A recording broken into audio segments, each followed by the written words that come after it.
நீங்க என்ன பார்க்க போறீங்கன்னா, டெவான் கான்வே ஃபார்முக்கு ரிட்டர்ன் ஆயிட்டார் தான் சொல்லுவேன். ஸோ ஓடிஐல 97 ரன் அடிச்சிருந்தாரு சவுத் ஆஃப்ரிக்கா அகைன்ஸ்டா. ஒரு செம்மையான நாக்கு. 100 வந்து மிஸ் அவுட் பண்ணிட்டார் தான் சொல்லுவேன். ஒரு வெல் டிசர்வான 100ன்னு சொல்லுவேன். ஏன்னா கரெக்ட்டா ஒரு இன்னிங்ஸ நல்லா பில்ட் பண்ணி, பொறுமையா தட்டி தட்டி கரெக்ட்டா வந்து அடிச்சு 97ல கரெக்ட்டா அவுட் ஆயிட்டாரு. ஸோ இவரோட ஃபார்ம் வந்து சிஎஸ்கேக்கு செம்ம இம்பார்ட்டன்ட்னு சொல்லுவேன். ஸோ குறிப்பா பார்த்தீங்கன்னா, இப்ப ரச்சின் ரவீந்திராவும் இன்ஜுரியில இருக்காரு. ஸோ அவர் ரிட்டர்ன்ஸ் ஆகுறதுக்கே ரொம்ப நாள் எடுக்க அதிக வாய்ப்புகள் இருக்கும். ஸோ அவருக்கு பதிலா ஒரு ரீப்ளேஸ்மெண்ட் பிளேயர சைன் இன் பண்ண வாய்ப்புகள் இருக்கு. ஸோ அடுத்த வீடியோல நான் வந்து யார் இந்த மெயின் 11ல இருக்க போற 4 பிளேயர்ஸ பத்தி வீடியோ போட போறேன். ஸோ அதுக்கு வந்து இந்த வீடியோக்கு ஒரு 50 லைக்ஸ் மட்டும் குடுத்துருங்க கைஸ். ஸோ அடுத்த வீடியோல அத பத்தி கம்ப்ளீட் டீட்டெயிலோட எக்ஸ்பிளைன் பண்றேன். ஸோ அந்த வீடியோவும் பாருங்க. ஸோ இந்த வீடியோ பிடிச்சிருந்தா ஒரு லைக்கையும் போட்டுருங்க. அவ்வளோதான் கைஸ்.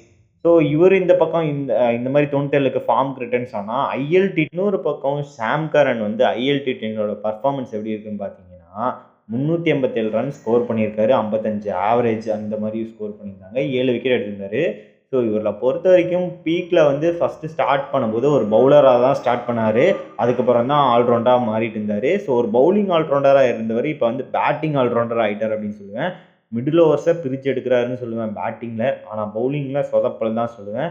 ஸோ இயர் பை இயராக வந்துட்டு டவுன்ஃபால் ஆகிட்டு இருக்காரு அப்படின்னு சொல்லுவேன் சாம் கரன். ஸோ போன வருஷம் வந்து பஞ்சாப்பை வந்து கேப்டன் பண்ணியிருந்தார். ஒரு நல்ல பேட்டிங் பண்ணிட்டு இருந்தார். பவுலிங்கும் ஓரளவுக்கு அசத்தலாக பண்ணாங்க.